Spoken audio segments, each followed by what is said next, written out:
Ar gyfer yr arbrawf hwn, bydd ei angen arnoch chi 2 solid siâp afreolaidd, sylinder mesur 50 cm3, dŵr a clorian electronig. Cofnodwch fas y solid.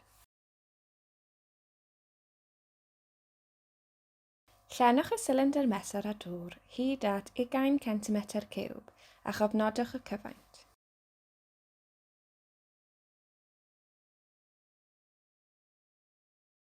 Gosodwch y solid yn ofalus i'r sylinder mesur a chofnodwch y cyfaint newydd.